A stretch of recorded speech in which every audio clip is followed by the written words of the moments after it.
Left in Kentucky, the podcast of Indivisible, Northern Kentucky.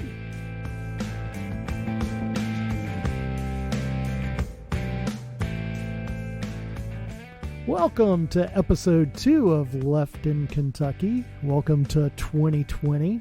Hope your year has started off well. Woohoo! Woo. Happy New Year! Happy New Year indeed. And we're here with yours truly, Roberto Henriquez.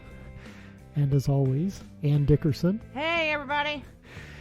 And the lovely and talented Miss Amy Ferguson. Yes, I'm trying not to be edited. Wish me That's luck. That's my job. What kind of monster would edit you? Oh, wait, that was me. I was going to say, I'm the queen of getting edited. What are you talking about? Oh, too funny. So, got exciting stuff coming up. I get so excited for these podcasts. Don't you guys? I do. It's actually the fun part of my week. I look forward to this because I know no matter what else is going on, I'm going to come here and it's going to be fun. Yeah, my cheeks always hurt from smiling when I leave. Or trying to stifle a laugh. That's the best part. One of these days we're going to videotape us doing this. Yeah. So you can see the won't. shenanigans that go on behind the scenes. Everybody trying not to laugh too loud into the microphones. It's quite a good time. Or when you got to cough and you got to hide it. Yeah. So today's episode, we have not one guest, but 2 guests for you. Woohoo. That's right. 2 for the price of 1. Very exciting. In our first guest segment, we'll be speaking with Mr. Buddy Wheatley, State Representative representing District 65. And he'll be giving us he'll be giving us a preview of the 2020 General Assembly. And then after that, we'll be talking with Mr. Jason Griffith, who will be discussing the expanded gaming issue, as well as some thoughts on the new Secretary of State purging the voter rolls. So you'll want to stay tuned for that. It'll be quite exciting. But before that, we have everybody's favorite segment, Cow Patties. All right, Amy, why don't you start us off? Who's your cow patty for today? You know, I always say they're always stinkier than last time, and it seems that's true. Every time we come back to it, they just smell a little bit worse. So yesterday I had the pleasure of listening to constituents in Northern Kentucky air their grievances to the legislators at the legislative forum. And I want to say that my cow patty goes to Damon Thayer. Oh. And, the representatives and senators didn't speak much, but he had something to say at the end. And basically it was against the red flag law. And he said that the gun grabbers can come through me if they want to pass that law. And I think that's kind of disingenuous from Mr. Thayer. And so he gets my cow patty. He said so much. He said so much other stuff. There were so many things you could give him a cow patty for. I mean, he did. It was quite terrifying. We don't have that much time. Yeah. So anyway, okay, Miss Ann. I guess this award's going to have to be a little longer, a little runnier, and a big D because it's the second week in a row that I'm tagging Thomas Massey. Double shot. That's juicy. Let me tell you what. There might be, but for my money, there is no bigger purveyor of just garbage propaganda he uses fear to spread fear, to induce people to continue doing just crazy things. And so he's finally decided to pay attention to the fact that he lives in the state of Kentucky. What? I know. He knows we're here. And you know how he knows we're here? Because we have this crazy thing going on with all these counties wanting to, pushing the Republicans who have the commissions, have the fiscal courts sewn up, for the various counties, especially in District 4. And so they're pushing for these sanctuary counties for the Second Amendment, which is hilarious. I find it funny that, it's the Second Amendment, and they feel they feel compelled to get a special law passed that says that nobody can take that away, but at the same time, the very same party is actively working to take away your designated right to vote. Yeah. So, it's only a one-way street thing with them. It's only when it's in their favor or they're interested in it do they care about you and your individual guaranteed right. If it's not, then they want to take it away. They don't care. So he gets my double whammy this week for that. Because he's actively on social media supporting every single county, and he, is backing this in his district. It's the first. I never even knew he realized how many counties were in his district, because God knows he's never visited them all. Yeah, I think somebody probably told him, counted it for him. They did. On his Twitter page, yeah. Somebody actually posted the date and time of each one of the fiscal court meetings for each county in his district. Wow. Yeah. Yeah, I know. I guess Pendleton County just passed it last week. So did Lewis. In Lewis County. It's coming up in Boone County. And Bracken. Where else? It's also in Oldham County, and I want to say Grant County, Henry County. It's spreading, but what I find really funny, they're going to wait until the end to try to pull the more purpley blue areas, which is going to be Campbell County and Kenton County, and I don't know that they'll get them. Yeah, hope not. So anyway, I think that excellent award there. So I think it's the first time we've had the same person 2 episodes in a row. I don't know. I think I did Mitch twice in a row once. Well, we'll see what happens the next time, considering all the other batshit crazy stuff that's going on in Washington, because he'll do something that'll get the award. Yeah. So, speaking of batshit crazy. You have bats in your belfry. My Cow Patty Award goes to John Schickel. So this week... what now? This week, he wrote an op-ed this past week that talking about the federal family leave that was just signed into law, and stating that was the first step to socialism. John Schickel wouldn't know socialism if it jumped up and bit him in the ass. And the proof of that is the fact that every job that man has ever had has been a socialist job paid for by the government. Hello? Yeah. I mean, he worked for 2 different police departments, and now he's in the Kentucky State Legislature. Does he think the money for those jobs just comes out of thin air? No, it's paid for by taxes. It's a socialist job. Yeah, my guess is he's also driven on an interstate at some point in his life. Right. Which was also a socialist. Right. They just Let's throw all agree. this word around, and people, the fear. Socialism! Yeah, and they don't know what it means. Boogity, boogity, boogity. Fear leads to the dark side. Right. Remember that, it folks. Falls right under. I mean, they all do it, and Thomas Massey's just the king of it. Fear breeds fear. Yep. And when you combine it with ignorance, that's when everything goes off the rails. It's crazy. Absolutely crazy. Absolutely. So yeah, those are our cow patties for this. And well-deserved, all of them. Well-deserved cow patties.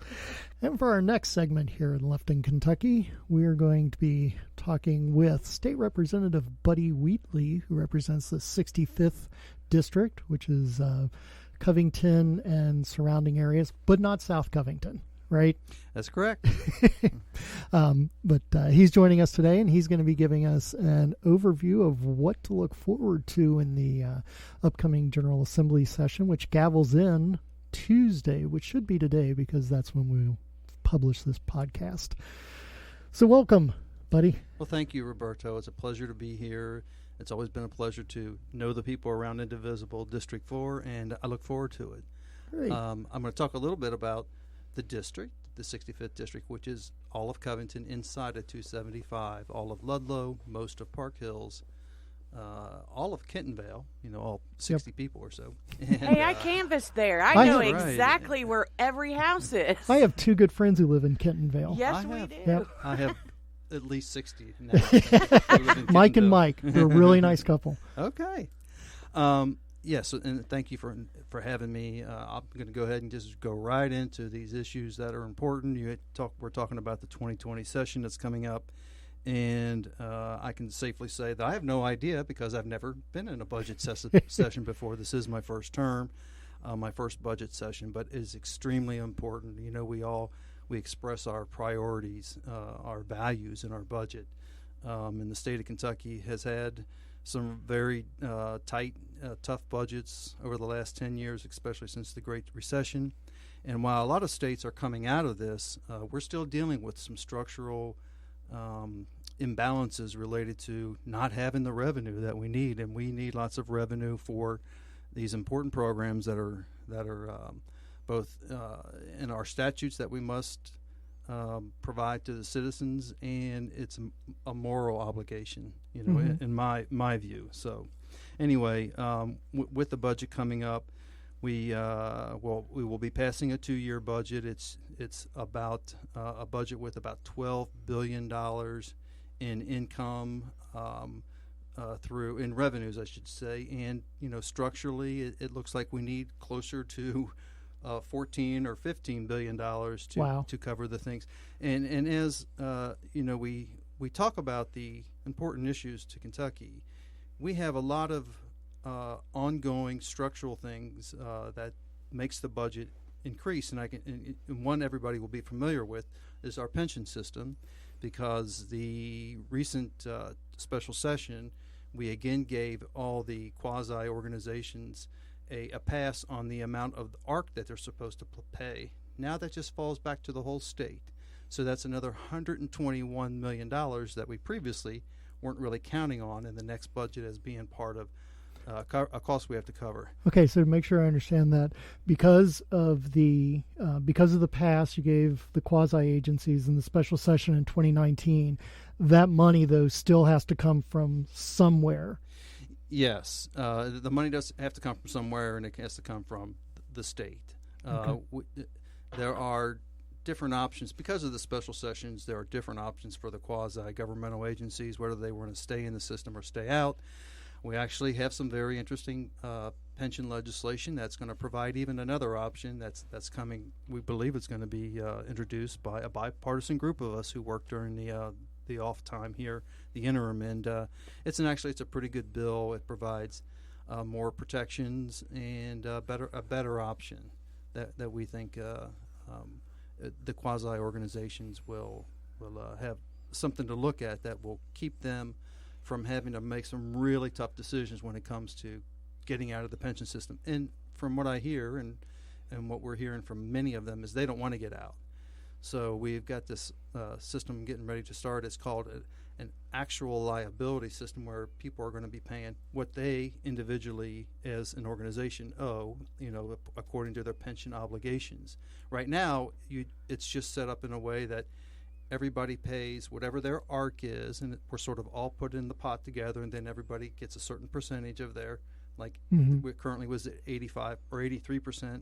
That's going to be going up to 95%.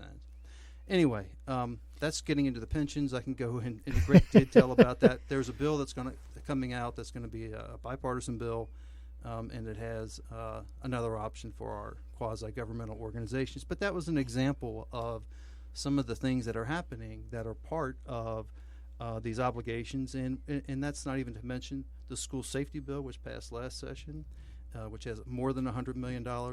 It's not obligated, but that's how much the school safety bill is going to cost. Just to clarify for our listeners, Sure. what a quasi-organization is, they may not be familiar with the term. Okay, quasi-governmental agencies. The Kentucky has a pension system that includes several different systems within the pension system. There's a separate system for the judicial branch and legislative branch. They're in one. There's a teachers' pension system. There's a state pension system for all the state workers. Now, of the state workers, some of those organizations do a lot of state functions that are set up through statute that they must be done through our health departments, our rape crisis centers, our organizations, everything from like the Kentucky Bar Association to the Kentucky High School Athletic Association. These are quasi-governmental organizations that do state functions, and their employees are part of the pension system. So those are the organizations that really are going to have trouble, and they've told us that some are going to go out. They cannot provide services, and for our health departments, that's obviously a great concern.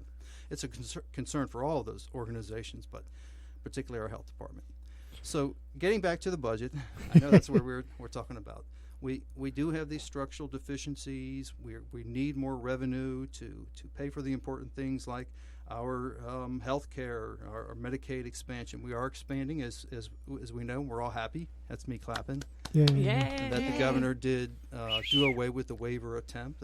So, what people need to understand about the Medicaid waiver is that we will bump up to our full participation cost is 20%, but it will never go above that. So that increase is not that great from the current amount, and I don't know exactly what it is, but I think we're going from 17.5% up to 20%. And that is our contribution. So that amount was in about the $20 million increase. Again, this is a structural required amount that we're going to have to come up with. We're talking about the priorities, and the priorities in education, as we know, this governor has made that a priority. He's promised a raise. He's promised to go back to get as close back to full funding as possible. Economic development, I consider economic development, development in our workers and our workforce. That I support a raise in the minimum wage, and I think with the dollars getting spent, just like the health care dollars that come in from Medicaid, these dollars that go into the people who will be the beneficiaries of minimum wage increases, which increases wages across the board, right, and more than just our lowest paid workers. It puts more dollars into the economy. And a couple of questions about the budget that I have, okay, and some of our listeners may have too. So the governor is going to present a budget, but what does that actually mean? He presents a budget. Here's how much money I think we should spend and what we should spend it on. It's a great question. And for a freshman legislator, it's a learning curve for me also. But here's what happens, and it happens in this fashion, and it's set up through statute and through our Constitution, that the governor does present the budget to the House, presents it in the House of Representatives. And the House of Representatives can take that budget. This is sort of the same thing that happens on the federal level, and they can completely pass it that way, or they can make adjustments to it as they usually do. Sometimes they might say it's dead on arrival, and we're going to change everything. From the House, it goes to, we pass a budget. The requirement that the governor have a budget to the House is, I believe, in late February. That budget must be received in the House.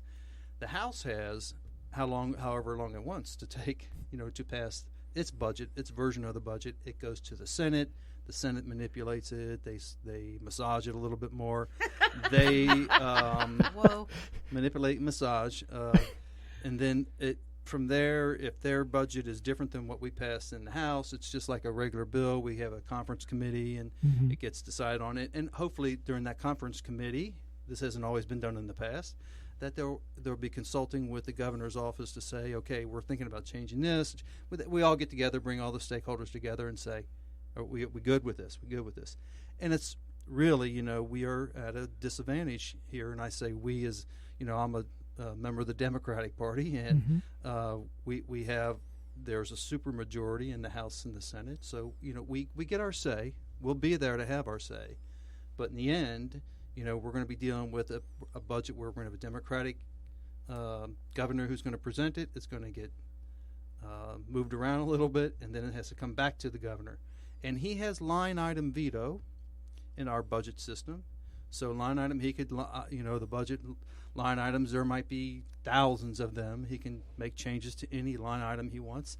And we go through, after The budget passes the House, it passes the Senate. We go through a conference committee. We come up with a bill that it again has to pass the House and the Senate, and then goes to the governor for that line item veto. We go out of session for a little while, and we come back into session. They call that the veto session, and we deal with those areas that we want to make changes if there's any vetoes to be overridden.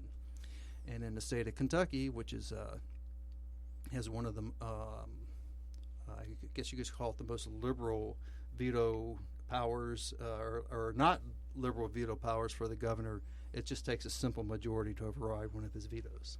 Really? It's a simple majority? A simple majority. So it only would take 51 votes in the House and 19 votes in the Senate. Even when it deals with money, I thought the issues that dealt with the budget and money were different. Well, there is, for the off year, I know that there is a 60 vote requirement if you're going to affect the budget. But and this is my first session. I think everything in the session, in the year that you're voting on a budget, that it's a majority. It's a majority vote. So that brings up an interesting question. Since overriding a veto is a simple majority vote, then what advantage is the supermajority that the Republicans keep talking about? Well, primarily the supermajority is effective during the off session. Those years that take 60 votes in the House and whatever the supermajority number is in the Senate, I think it might be 23, to pass bills that affect the budget. Okay. So that's the supermajority advantage, and the only one that I'm aware of, but it's an important one, obviously. And they have that. And they, what's interesting, and last session was very interesting with the House being 61 Republicans and 39 Democrats. That 61 made it very close, and there were a lot of things that the House leadership and the governor's office preferred to do, but there was a handful of Republicans who would be on our side, at least be pushing. At least they had enough say within their own caucus. Again, they're not necessarily working with the Democrats, but they're within their own caucus saying they're not afraid to take votes with us, and they weren't. And there were several times that happened. And that happened enough to give them a little power to have that supermajority. Again, that supermajority wasn't always exercised, but when that small group of Republicans made it known that they will take that, that they'll take those votes that might not give them the supermajority for the things they really want it for. Right. Okay. So I know that there's been hundreds of pre-filed bills, Yes. and there will be significantly more bills filed once the session gavels in. But I think one of the bills that I think you have is related to vaping and Juuls, and I was wondering if you could talk to that, especially given with what's recently happened federally with Trump. Sure, I'd be happy to. Over the summer, the vaping epidemic really made news, and some unfortunate news. We've had now we're over 200 deaths related to vaping this year, and before even that started, I was, as part of the pension group, I was part of some meetings related to public health, and there's going to be a change in our public health delivery and how that's funded. So I was part of some meetings related to that. And this vaping issue was being talked about, sort of on the side. And my wife is very much involved in public health herself. So I was interested in it. I recognized that, the numbers that were coming back, especially related to youth and the addiction level and what was happening with Kentucky youth especially, it was very concerning. And the attraction to flavors was particularly concerning to me. Mm-hmm. Now, there's other parts of the vaping issue that are important. The raising the age to 21, a tax on vaping, restricting the sales of cartridges, how you can buy them, online purchasing. All that was important to me, and I was paying attention and in communication with some of the other legislators who were working on this legislation. But an all-out ban on flavors was not quite part of anybody else's bill, and I said let's do it. Let's have this part of the legislation. At this time, the federal FDA rule had been discussed, but it hadn't gone into place yet. Mm-hmm. So very recently, the FDA did come out with their regulation, a rule that's going to take effect in about 30 days. where they ban all flavors except for menthol, I believe. Yep. There's some ways that there are also there are some waivers that companies can get out of this, and there's also the availability of buying the flavors in person in stores and I think in the large quantities. There are some ways that you can get around the FDA regulations. So my bill is still a good bill to do. What the FDA just passed probably covers about 80 to 90% of what I was trying to accomplish. But with this current vaping epidemic, we were making such great progress with our kids and smoking, but we are addicting a whole new generation of our young kids to nicotine, and it's a lifetime addiction. And early addiction wires the brain for addiction, so they're susceptible to other addictions at the time, and there's just so many health risks. And the vaping association people contact me. I will listen to them, and they're saying, there's jobs that are going to be lost, and there's an industry here that does good because it helps with smoking cessation. You have to take the good with the bad. So you have to say, the smoking cessation success versus what it's doing to addicting our kids. Yeah. In my opinion, it far outweighs the good when we ban these flavors, and we make them not so attractive for kids. Kids are highly attracted to the flavors. There was a White House roundtable. The current guy in the White House actually did a pretty decent job in this roundtable where he had some of the leading industry people, and the Juul spokesperson said that when they took it upon themselves to ban the flavors except for menthol. When they banned all that, 70% of the kids went from those flavors to menthol. And then when they said that they were going to ban, they were getting ready to ban, they did ban menthol. They took out all flavors. 97% of their poll was that was what the kids were interested. So after that, my bill would ban all flavors, but tobacco flavor is still permitted. So we would be, those are anecdotal evidence. That is anecdotal evidence. There's been some other very strong evidence done by studies in in Ohio, where we're seeing like they're thinking about a 70% reduction would happen with the banning of flavors of kids. Okay, well, good. Hopefully you'll get some traction on that. I have that bill, and I have another bill related to pensions, and it's related to beneficiaries and qualifying events. It's something. It's to be a freshman in the minority and in the House of Representatives, it's not easy to get a piece of legislation moved. I was able to get an interim hearing on my bill, which was neat to do. Nice. There's being a legislator down there, it's tough work. When you're in the minority, but building relationships, which I feel like I'm still doing and need to do, is helpful. My priorities in the budget probably are not the priorities at all of the supermajority. Right. But when you build relationships and you can talk about these things with civility, and you bring the stakeholders to the table, and they're willing to, you get a couple people to listen to you. And I've had some success at that. I hope to have more success at it. And then we just start to nudge away to things that we think are important. Yeah. So in the last couple of minutes here in this segment, so last couple of sessions, obviously, the pensions were a big issue, and there was a lot of activation of groups to let their desires be known and to contact people down in Frankfort. I guess is there anything this session that you think people need to be ready to act on? Yes. And that would be dun, dun, dun. The teachers. And I say that it's no secret that the majority floor leader in the Senate has expressed desire to go to some type of cash balance system for the teachers' pension for future teachers. I think it's a terrible idea. I've expressed to him how I don't think it's a great idea, and that maybe if he'd give me a chance to look at the legislation, we might be able to work together. We'll see if that happens. But his bill has not been introduced. It's not one of the pre-filed bills. But I would imagine that it's something that the teachers need to keep their ears open for. I can speak with real experience about this related to going to a defined benefit system, and that's what's happened in the fire service and with the police and fire. Our first responders, we're having horrendous.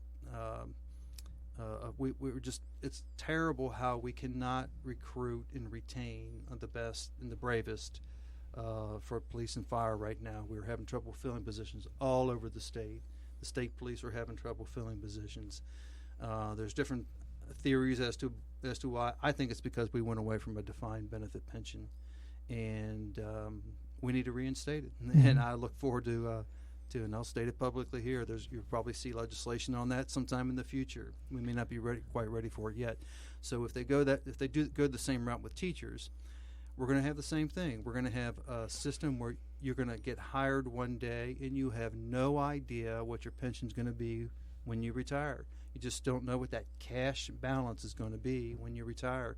If you get hired today as a teacher, and everybody should know that the teachers in Kentucky still have a defined benefit system. So if you work a certain amount of years, you're going to have a certain amount of percentage per year that you're going to get on your pension, and it's a retirement security for the rest of your life. And that's the best system. It attracts the brightest and the bravest and our best employees, and we need that. So that's potentially going away. And I'll give this other brief anecdote. Somebody I know very well was over at NKU and ran into a student, and the student was an education. They just had a casual conversation. The student said, "Oh yeah, I'm an education major. I'm graduating this year," and she was asked, "Oh yeah, where are you from? You from Kentucky?" "Yeah, I'm from Kentucky." Where are you looking to put in your applications?" "I'm not staying in Kentucky," she said. Wow. She said, "The pensions is just killing us." And as of yet, it's not happened. But it's already out there scaring away Kentucky's brightest teachers, and we're losing them. All righty. So I want to say one thing real quick before you end No. this. Hey, We got Ann to be that quiet for that long. Hey, I know, I was right? good. I listened the whole time. It seems to me that, especially given that this is a budget year, I know I personally feel this way, and I bet you I could bring a couple thousand friends, 10,000 friends along that feel the same. All roads keep circling back to the same thing. It's this wag the dog era, and I personally am sick of it. And all the people that I talked to when I went out and canvassed almost 10,000 doors this past year, it didn't matter if they were Republican, Democrat, or Independent. Everybody's pretty much in agreement. So I think there's a lack of understanding of what's going on in the constituency with the people in Frankfort, because people are fed up with the constant friction, the constant battles, back to the same issue over and over. It's like, how many times can you beat a dead horse? It's time to make some changes. And one of the biggest to me is something that you said, which is revenue. We have to have new revenue. And for Stivers or Thayer or anybody else to automatically slam the door before it's even tapped on and say, we won't do this, is just, for lack of a better phrase, batshit crazy. We can't afford to close any door when they're the ones who are willing to pay us these unfunded mandates. For example, now, it's, like you said, it's not a mandate yet, but the school Safety Act. We don't have the money. And now you've got, all these groups, for example, the school tax credit group. Yeah. Okay, they're back again this year. 3 years in a row. They're back and loud. Can we burn those yellow scarves once and for all? We don't have the money. We are afraid. We need to be bold. Kentucky is far behind in many areas of Word. potential revenue. Yes. The ones that are obvious and that are out there, from gaming revenue and cannabis revenue, and that's. I'm a realist also. Yeah. So let me do that. Medical marijuana and gaming are not going to solve all the pension problems, but they're going to help. Well, but here's my thing, and I know you do this too, so that's okay, because this crosses party lines. The recreational marijuana, first off... I don't do that. No. That's okay. You know what Buddy's I meant. eyes are not red. No. I meant that a lot of legislators tap dance that line. They'll go to the point of medical, but not recreational type of a deal. I'm for recreational. Okay, good. Because I thought you were one of the in-betweeners. So I'm glad to know that you're not. But here's the thing. Our farmers need help. They're being tariffed out. Pendleton County in particular, which is a part of District 4, took a huge hit with soybeans. You have all of these other areas. You have that we're losing these family farms at an unprecedented rate. You have all the people who went and testified last year in the legislature right at the end of the session, and almost unanimously, with the exception of one person who wouldn't vote, they were one of those they pulled a Tulsi Gabbard with the here type thing, present, instead of voting. Everybody else agreed to pass the bill that Jason Nemes had to the floor, and then it never got a hearing on the floor. And his was just the medical, because he hasn't taken the steps to recreational. The rhetoric in Frankfurt is so bad. I mean, it's like, I don't know. Well, I think one of the biggest applause lines yesterday at the legislative forum is when someone mentioned term limits. Yep. I think that got the biggest applause out of anything all day. Right, but I'm so sick. There's non-factual information about cannabis that they keep pushing as a reason to not support it. All studies have shown it's safer for you to smoke marijuana than it is for you to drink alcohol, but alcohol is legal. You have tons of people who get killed every year because they go out on the roads and they drive under the influence of alcohol, and they kill themselves or other people, and this, that, and the other thing. There is not a record anywhere of anybody being arrested for the same thing because of marijuana.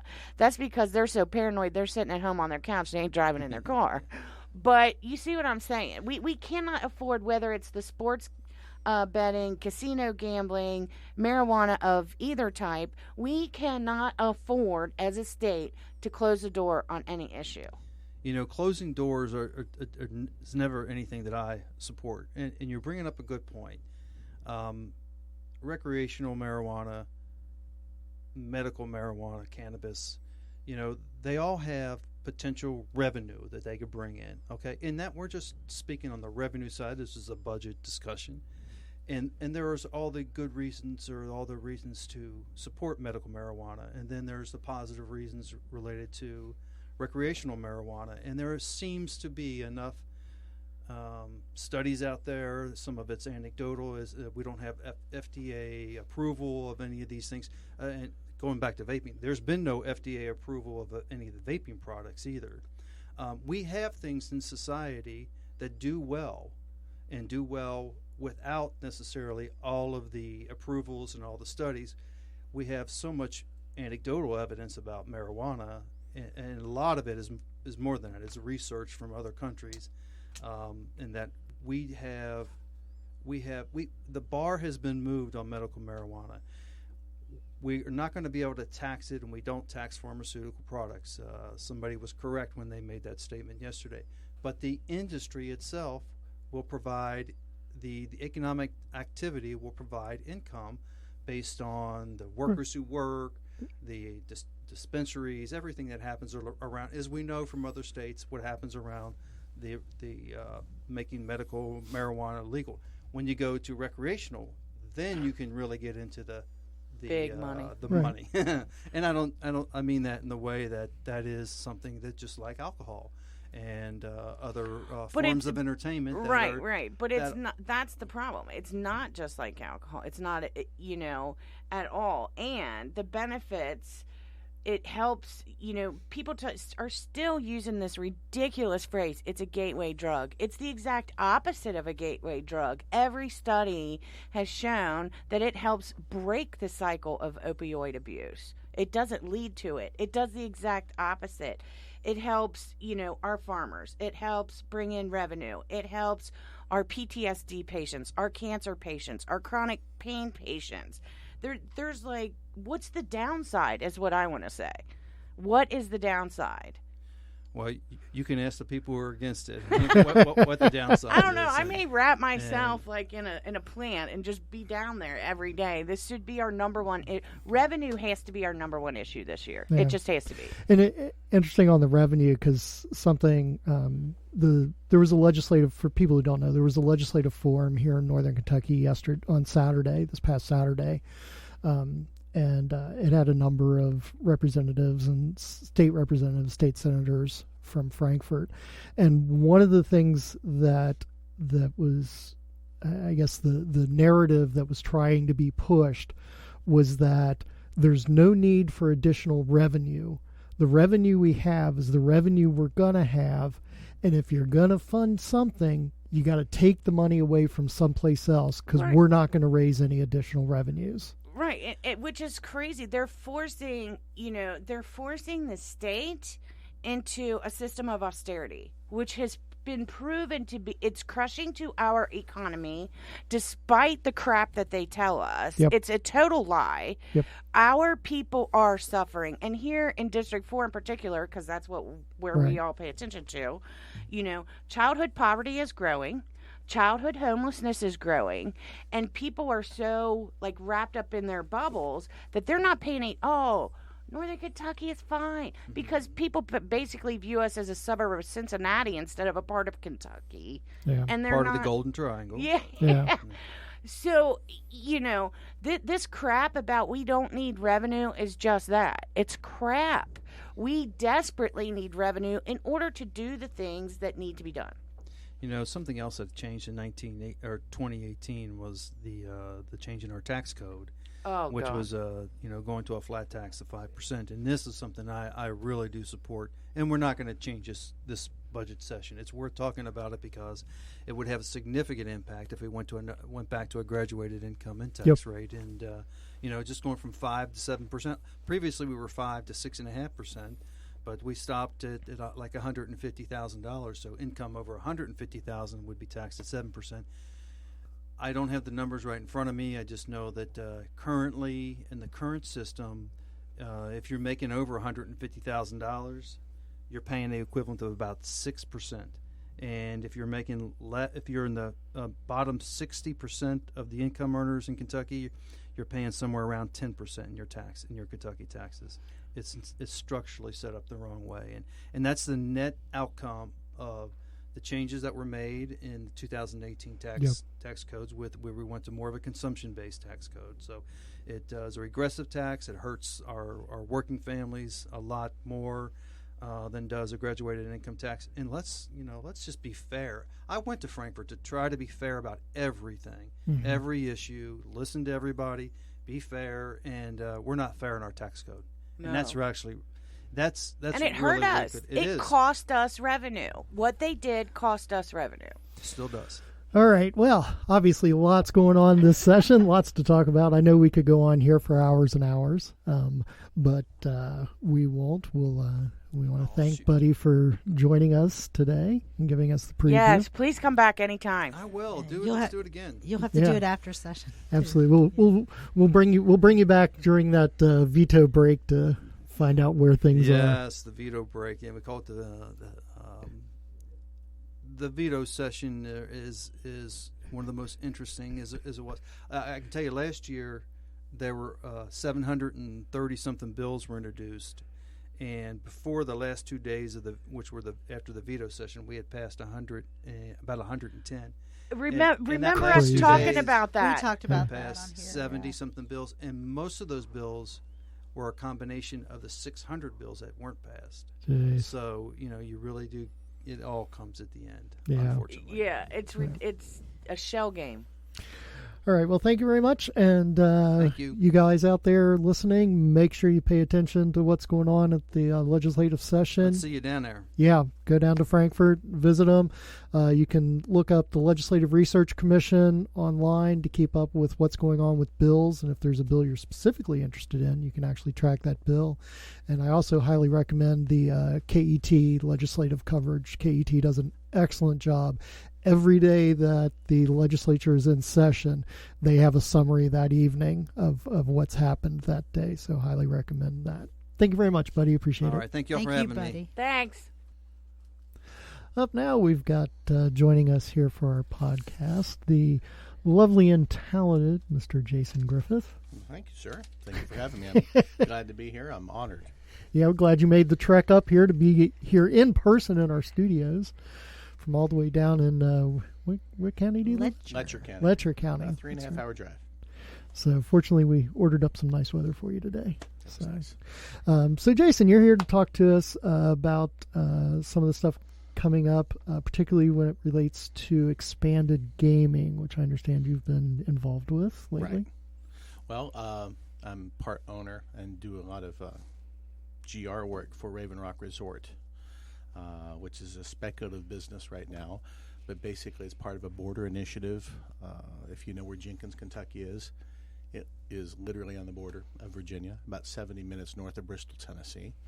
So what we've been advocating for the last couple of years is a constitutional amendment to allow Kentuckians to vote on expanded gambling, some people would call it. And part of our ownership has a big resort that they want to see come into eastern Kentucky to help revitalize the economy, to help serve as an anchor community or an anchor business for the community. A kind of a Jackson Hole, Wyoming was the vision of James, the founder of Raven Rock, who passed away last spring. And also, we have other states around us, like West Virginia. They have the Greenbrier. We have nothing like that here.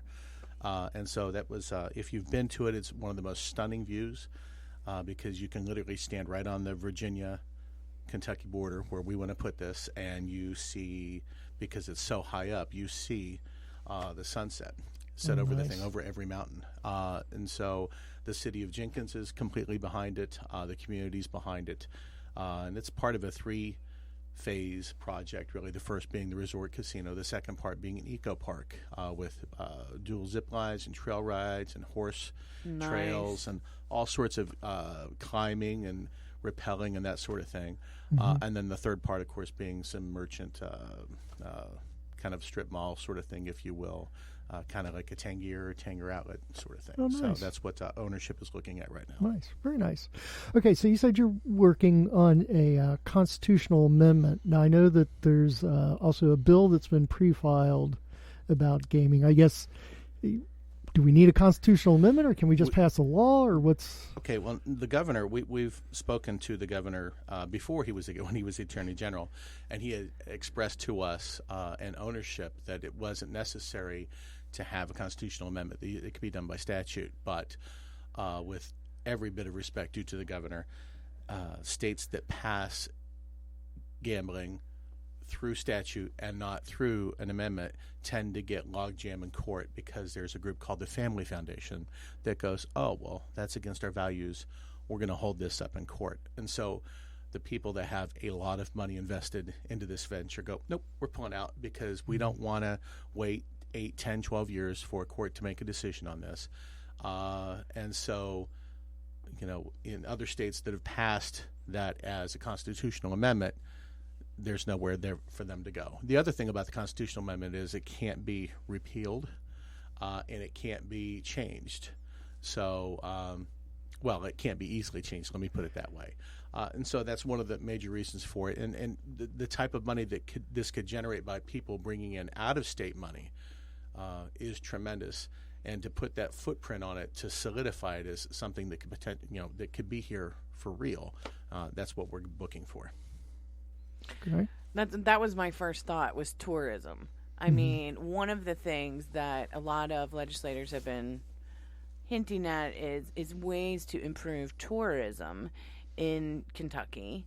And we need something like that. We need a site that is popular, that is open year-round, that will draw people here, that will draw money here. Because goodness knows, if you drive right across the border to any casino in Ohio or Indiana, you're going to see more Kentucky license plates than in-state license plates. That's what Senator Symes said. He says, we already have gambling in Kentucky. You just have to cross the Ohio River to do it. So, we hear from legislators all the time that what will really build the economy here is to have more jobs and more manufacturing. And I would agree with that, but I would also disagree with that because the money doesn't always float down. It tends to float up and those sort of things. And so when we have tourism here, we're bringing external money. I mean, we're surrounded by so many states. And the project we're talking about is, 45 miles from southwest West Virginia, and 70 miles from Bristol, Tennessee. It's a pretty major area. In fact, that's where our news market is in Eastern Kentucky. Most people don't realize that. They think our news market is Lexington, just the same as Northern Kentucky is Cincinnati, Western Kentucky is St. Louis and Memphis. Ours is Bristol, Johnson City, Tennessee. When you look at everybody, with the tax cuts that the legislature passed through the last 2 years, they always say, well, look at Tennessee, look at Tennessee. I said, yeah, but we don't have a Memphis, we don't have a Nashville, we don't have a Gatlinburg, we don't have those tourism things, and that's what's really driving their economy there. Not the regressive tax structure. It's the external money that makes the difference. So word. Good point. Thanks. Excellent. So I guess one of the other things I hear, when the conversation comes up about expanded gaming and gambling and whatnot, are the horse racing industry, right. And they're going to take away horse racing fans, which is such crap. No, it's not. In fact, we've spoken with lobbyists for the industry, or I have, and that's not a concern. It's kind of in business, they always tell you that when you only have one business in town, it tends not to do well. When you have more businesses that do the same thing, they tend to compete against each other, and they bring more people. A perfect example is Las Vegas. If you had just one casino there, and probably wouldn't do so well. But when you're talking multiple, then it becomes kind of a place for people to go to. So, and that's kind of what we say too. And the other thing is that at least with Raven Rock, that it's because of that eco part of it, because this is something that people escape to. It's not, people don't, there's a casino in Bristol, Tennessee that they're trying to get past, and it is literally an abandoned mall. It's a concrete mall. And I said, we have a mall here that's almost abandoned. Right. If that's what we have to compete against and we're worried, then we're definitely in trouble, because the scenery that we have is absolutely breathtaking. We did a job study, and we also did a revenue study that showed in the first year we would generate $330 million for the state pension system. So, that's significant capital. Yeah. And I would bet there are a lot more people like me who, there's nobody else like you, well, Ann. yeah, No. but, No. what I mean by that is I do not go to the racetrack. I don't care for horse racing. Once a year, I turn on my TV to watch the Kentucky Derby, and yay, okay, that's over until next year. However, I have visited several of the casinos, and, the game's there. I love it. You feed off the energy, the adrenaline, what have you. I don't get that same pleasure from horse racing, because horse racing is much more expensive. It's much further away from me personally. Because Turfway. Well, but Turfway's closed now that they're remodeling. Right. And it's just not, you wait for this, 2-minute run. I'm from Louisville, so you're asking the wrong girl Right. about And horse racing. I need more than 2 minutes to get my blood going, to get me excited, to keep me, It's the hats. Oh, for the Trust love of God. me. It's the hats. So anyway, that's my point. The average person, Yeah. I assume, a lot of people view horse racing, horse betting, and all that kind of stuff as a rich person's game, and not the average guy's game. I think there's room in the state for both. Well, that's what I mean. Yeah. The argument has always been what you've said, that it would cause a problem with horse racing. There's plenty of room for Well, it. in horse racing, right, it's not year-round. You have meets Exactly. off and on throughout the year. Exactly. And So then there's they have plenty- mutual betting in Right. between. Right. Right. So, I mean, there's plenty of downtime. And plus, you're also subject to the weather because it's an outdoor event. Even if you have a grandstand you're sitting in, the Right. horses, it can Mudders. get too dangerous. Yeah, Love it can the get too dangerous mudders. for it to run.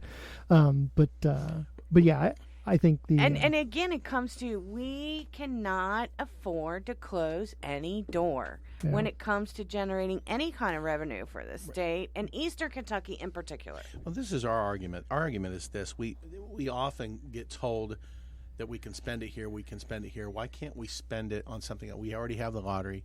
Where I'm from in Eastern Kentucky, we have lots of cockfighting that they've never cracked out on. That people bet on chickens. I mean, we bet on ball games. We've been on all sorts of things. So this isn't really any different. Right. You have Red Mile in Lexington. Yep.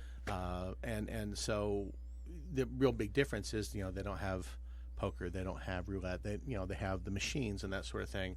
But really, how far isn't an exaggeration to go from one to the other. Right. So, and we're talking disposable income. I mean, the majority of people that go here have the means to do so. If it's billed as a vacation and a resort, people do not go to the Greenbrier. They don't go to some of these exotic places because it's their last $5. Right. It just doesn't work.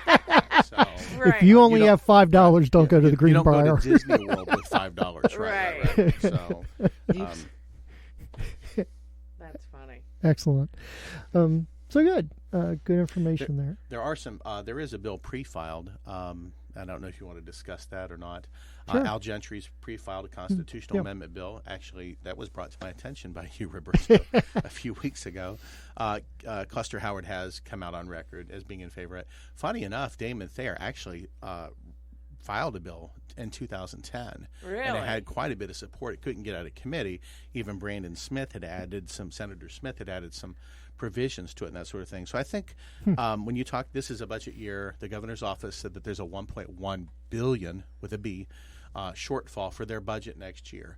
That includes, the $2,000 that's been promised to each teacher, but that also includes that very expensive. And by the way, that the teacher pay raise is about $97 million, not Right. billion. But the one that's more expensive than that is the school safety bill. It's tremendously more expensive, but it also you're talking about the $1.1 billion. You got to pay police somehow, Right. social services, educating kids, seek money, that sort of thing. So they're going to have to find a way to come up with $1.1 billion. And I don't now. Representative Wheatley that was just here was talking about the two last years they had tax cuts.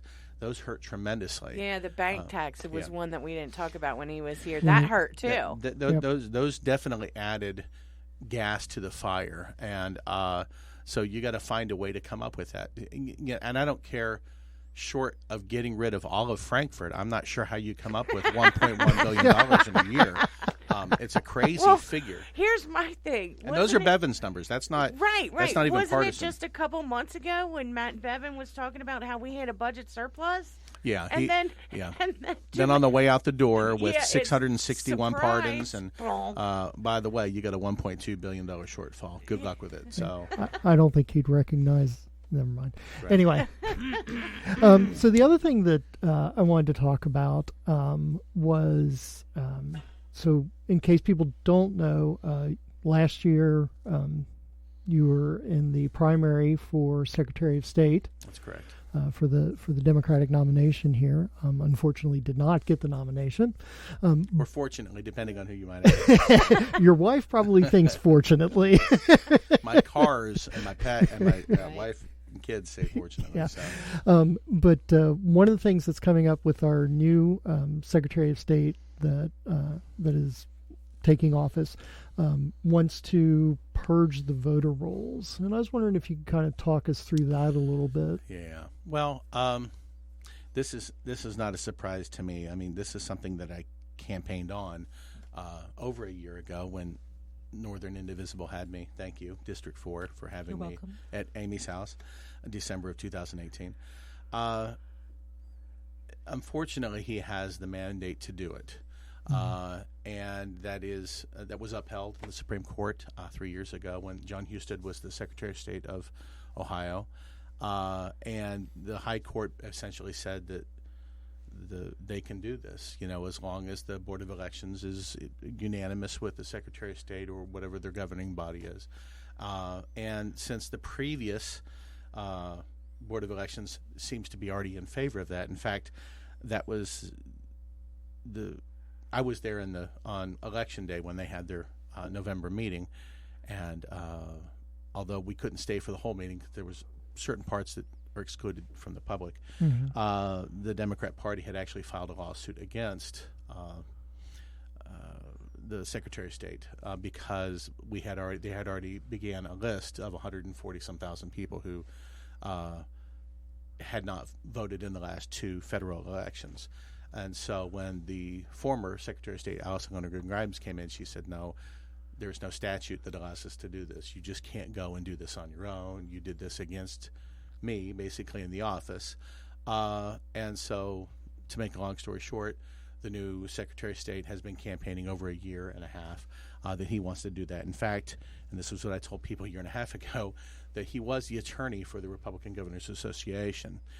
So he kind of did help with what happened in Georgia. He kind of did help with what happened in Ohio when that case was taken to the Supreme Court. So he knows what he can do and what he cannot do. And I imagine that a very textbook. In fact, all the candidates for Secretary of State on the Republican side last year said that they favored, I think except for maybe Steve Nipper. I know that Andrew English did. And Carl Nett did, said that they supported the Ohio plan, which was basically that you can, if they don't vote in 2 cycles, you can remove the person without cause. I mean, just simply because they didn't show up. And so I said, well, would it be any different that if the government just took your land if you didn't mow it for 7 or 8 years? Or if you didn't shoot a firearm for 7 or 8 years, could they confiscate that from you? No. Oh my God! Because that's a constitution. Could you imagine? That's a constitutional right, just like voting's a constitutional right. Right. Well, but it is protected at the state level, and that's the problem that we run into, is that the General Assembly is basically the end all of that, and so we have to, as a people, work together with the General Assembly to say, you can't do this. I know other states have done this, but you can't do this because, the major areas they're going to target right away. Right. Yeah, well, the most populous. Right. And it's weird how that works out. The most populous ones also happen to vote a certain way. To be fair, there is a need to go through periodically and clean up your voter rolls. Of course, but it is not big government intrusion to do it. Right. And it's funny that, this particular Secretary of State said it's okay for big state to do that. But it's always been the role of the county clerk, right?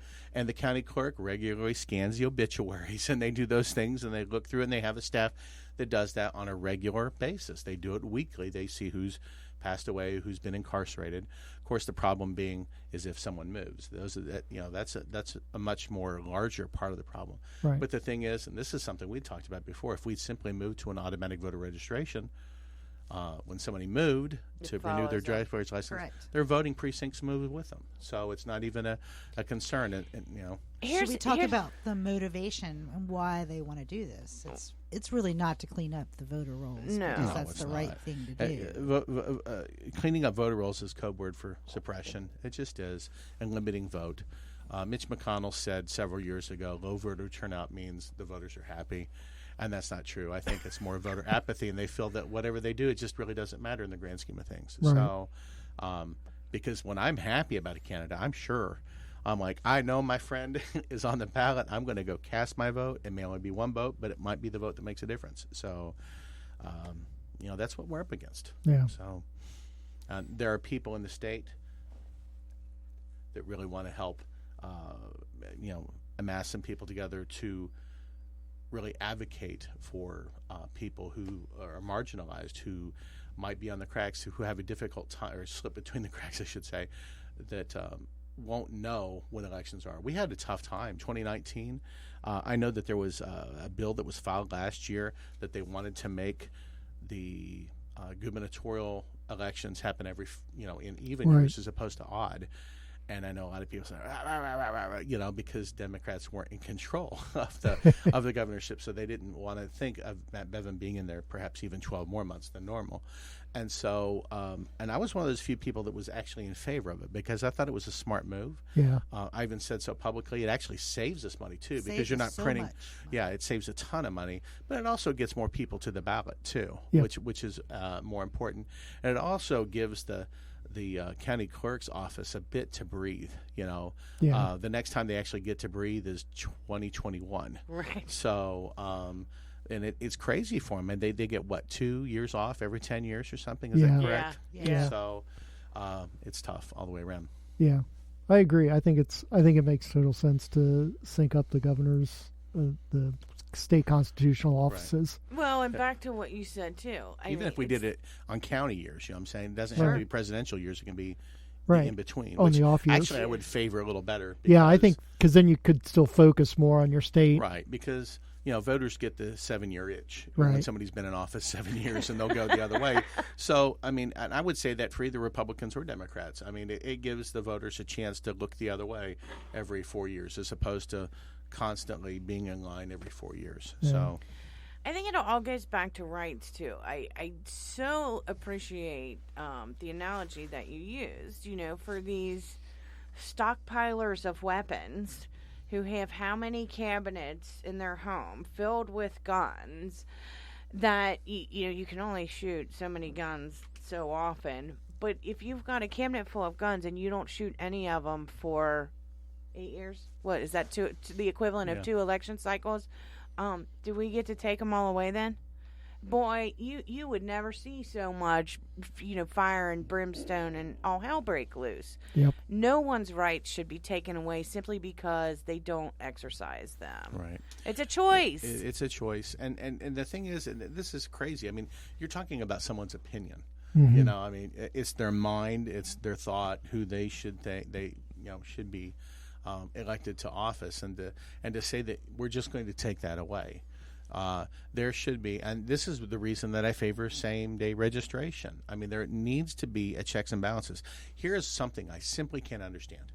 I can't understand this whatsoever.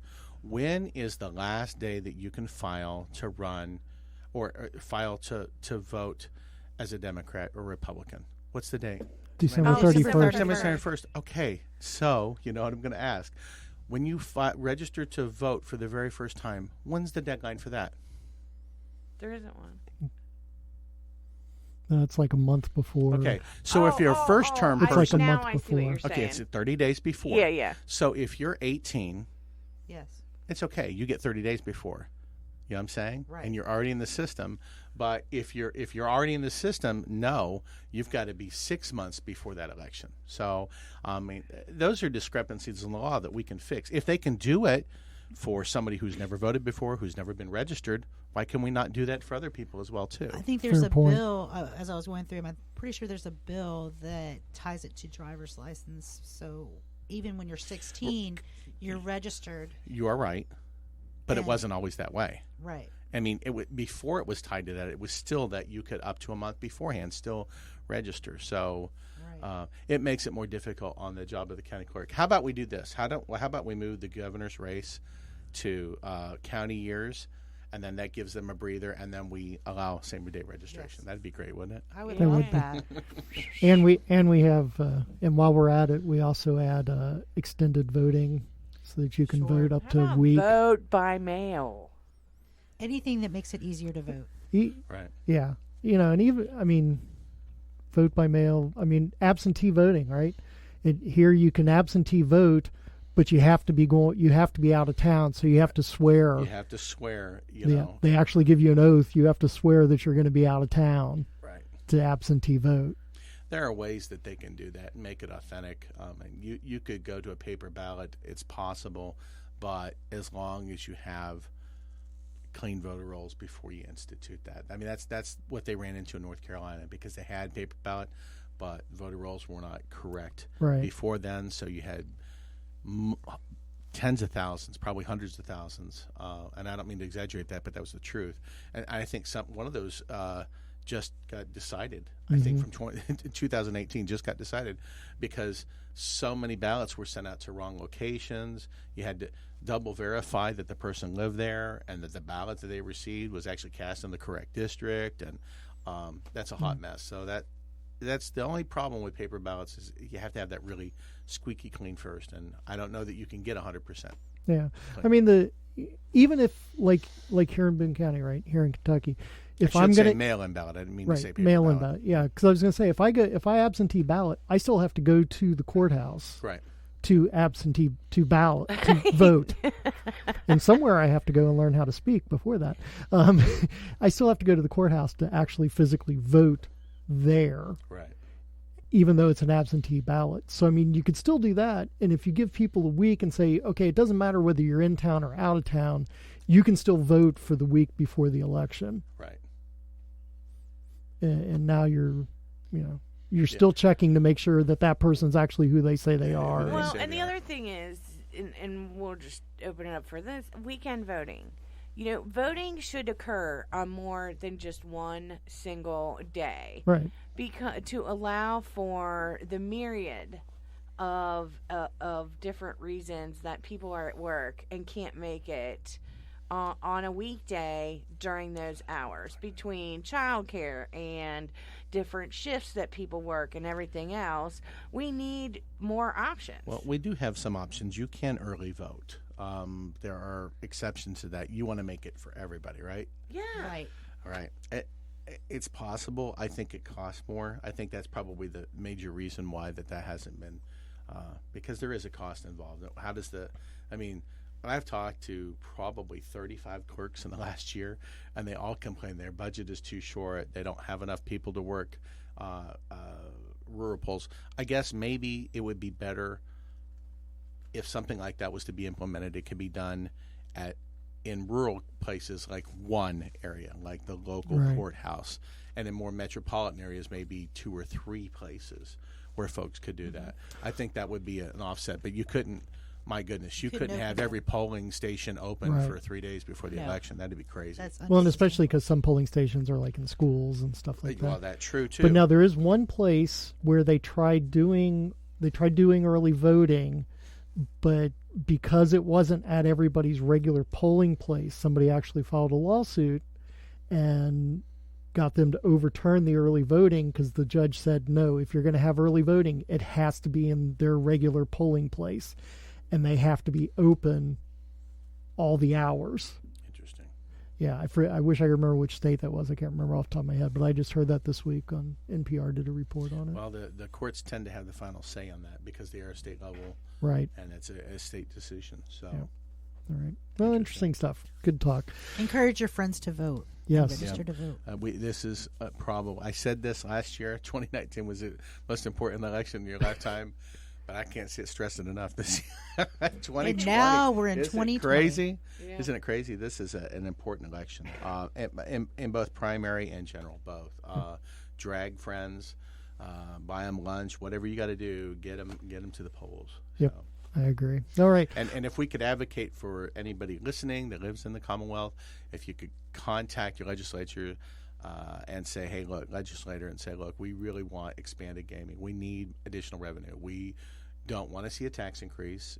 We don't want to see a cut to public schools. We don't want to see a cut to social services. We don't want to see cuts to fire department. Let us generate our own revenue. Word. It's not like we're asking them for a handout. We're Right. asking them to let us spend our own money, Right. or let us tax people that come into Kentucky. Right. So at any rate, Excellent point. Thanks for coming. Appreciate your time, Jason. thanks, appreciate you. Thank you, Thank you Jason. all. You are the best. That's going to wrap it up for this week of Left in Kentucky. We want to thank our guests, Buddy Wheatley and Jason Griffith, for coming and sharing their thoughts with us. Absolutely. Can't wait till they come back. I loved seeing Jason again. Yeah.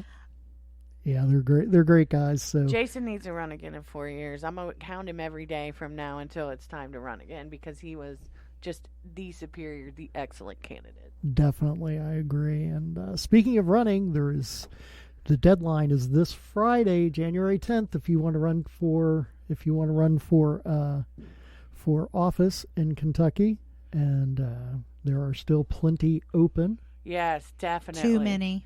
Yes, you have until 4 o'clock on Friday to make it to file. Yep. Any particular offices and there's so many it's hard to know what to list. You can go to the Secretary of State's website and you can see who's filed and who hasn't filed. Basically, I mean, unless it's somebody that you know really well, there probably isn't somebody running at this point. We've gotten in the habit, our candidates have, not that I completely understand it, of waiting till the very last minute. Why, I don't know. It's not like it's a state secret, but... Yeah, it has become all the rage to wait till the absolute last minute to file. Yeah, it's some deep strategy. If I wait till the last minute, nobody else will file to run against me in a primary. I guess that's what it is, to try to avoid a primary. I'd be the first one out there saying, "You want primary? Come on, let's dance." But whatever. Excellent. So there's time to do that. Coming up in our next episode, we have lined up Chris Tobey, who will be joining us by phone to talk about the budget this year and get his take on that. He ran for state auditor in the primary last year in Kentucky, so very well versed when it comes to budget. Wrote a little book called Kentucky Fried Pensions. Yeah. That if you haven't read, I suggest reading.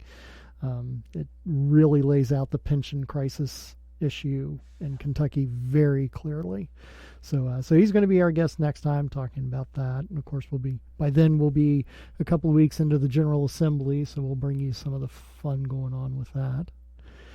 February 6th is our next general meeting. Our next monthly meeting is February 6th, and that is our 3-year anniversary. Woohoo! Yeah. We're toddlers. I'm making a cake. Yeah, beware.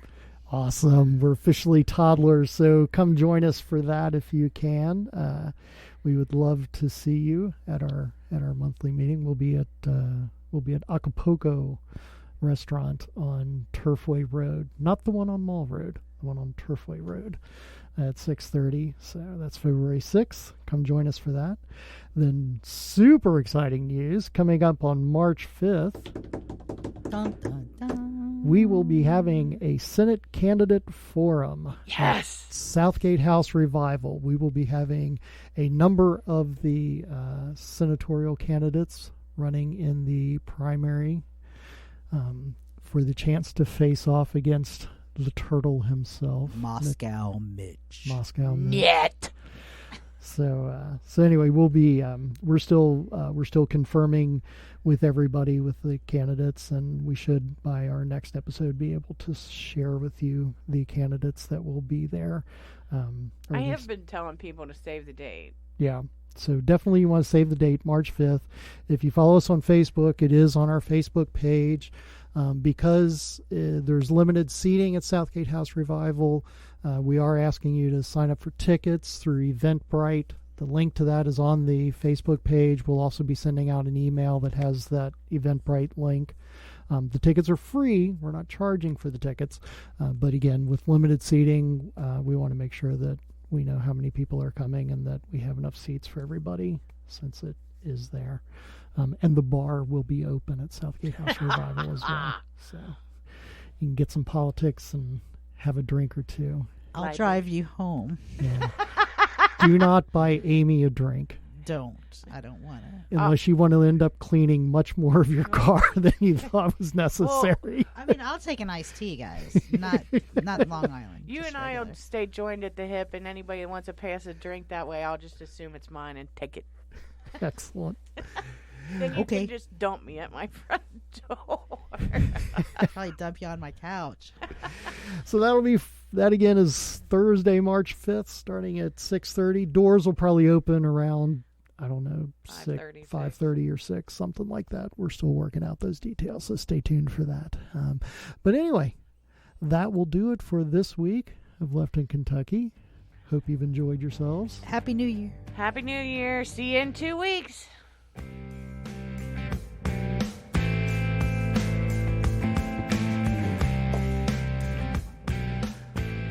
Left in Kentucky is the podcast of Indivisible Northern Kentucky.